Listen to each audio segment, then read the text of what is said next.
a Brainiac in High School Musical, a Mirage Club dancer in Pink Panther, Mimi in Guys and Dolls, and the Pied Piper in Shrek the Musical.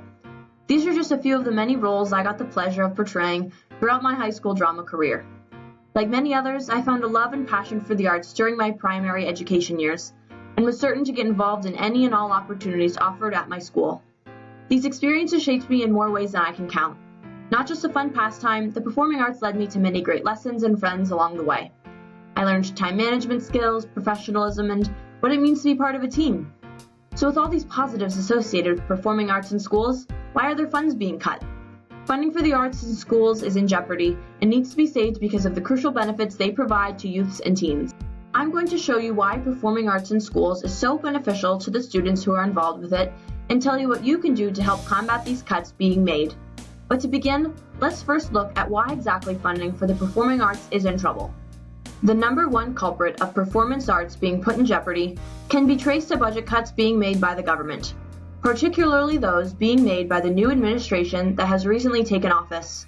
Trump's budget plan calls for, quote, the elimination of 4 independent cultural agencies: the National Endowment for the Arts, the National Endowment for the Humanities, the Institute of Museum and Library Services, and the Corporation for Public Broadcasting.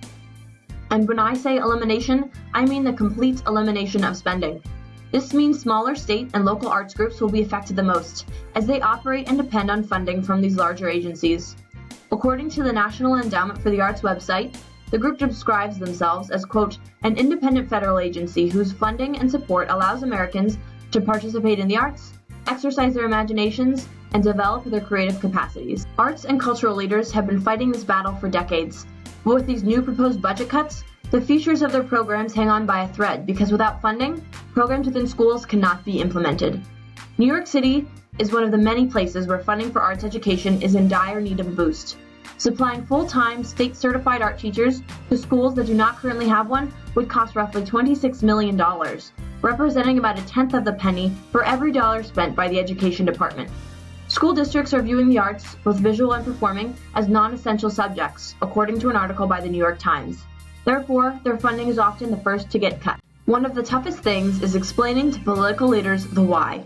Why do performing arts deserve funding? As one can guess, participation in arts programs has significant effects on youth and teens beyond that of something that's considered to be fun. The Journal of Child Neurology published a study to examine the effects of arts education on the cognition and behavior of children. An arts education program, composed of either creative movement or musical arts, was administered to 29 children over a 15-week period. Before and after participating in the program, children completed 3 different tests that identify how the brain and other cognitive behaviors function with respect to their participation in art activities. It was determined that arts education had a, quote, positive effect on executive functions in association with brain change. In addition to various studies, celebrities like Julie Andrews have been making headlines in the fight for arts education. Andrews in particular has been noted for her work on a new Netflix show entitled Julie's Green Room. Julie's Green Room was created by Andrews and her daughter, Emma, to teach lessons about the different aspects of the performing arts, such as dance, mime, acting, writing, and even improv. Geared towards preschool-age children, Andrews and her daughter hope to show that there is no better way for kids to learn critical thinking and problem-solving and communication skills and empathy and tolerance and all the skills we need than through the arts. Those involved in the creation of this show think it's coming to screens everywhere at the perfect time, as arts are suddenly becoming less and less available to kids these days. Emma herself cites the reason as, we really worry about the fact that arts budgets are the first to be cut in schools these days, as the National Endowment for the Arts is under threat once again. Children and teens deserve the chance to express themselves through the arts and get it from the valuable lessons cited above. So, what can be done to help? Television programs like Andrews are a great way to get the conversation started about the arts, as it educates the public and helps many realize visual and performing arts are worth saving, especially in schools across the country. However, it will take more to truly instigate change. Congressmen and women are spearheading the effort to stop these massive cuts from being made. Senator Kristen Gillibrand of New York was, quote, one of 24 lawmakers who wrote to Trump last month in support of the cultural agencies facing budget cuts.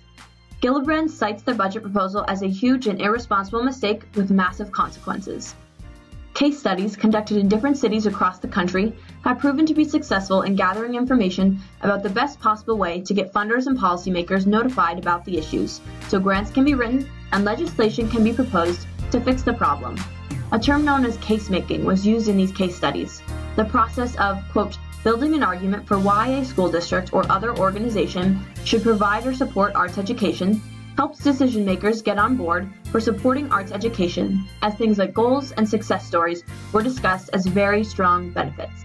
Americans for the Arts, known for doing work with advocacy, research, and leadership to be a voice for the arts, launched arts education policy and funding, citing that one must focus at both the federal and state levels. The federal level, as that is where the decisions are being made, and the state level, as the localities are the ones being affected the strongest by these cuts. Anything and everything can make a difference, whether it be signing a petition, finding your local legislators and writing them or calling them, or tracking legislation that is currently in the process of being passed. All of these efforts have proven to help in taking a stand for arts in America. You can't forget that you, individually, can make a difference. It starts with one person and can only grow from there. The facts are all there. Arts education is incredibly important. The benefits associated with it outweigh any sort of costs the government claims need to be taken care of. There is hope, however, through initiatives like donations, support from major groups such as the National Endowment for the Arts, and through the people who understand the importance of arts education in schools, like Julie Andrews. I can't imagine not getting the opportunity to dress like this, or perform in choir, which is why I'm hoping I can do all that I can to save arts education in schools. It's my hope that you will do the same, because every kid deserves a chance to be a star, whether it's in the studio, up on stage, or wherever it is they have the opportunity to express themselves.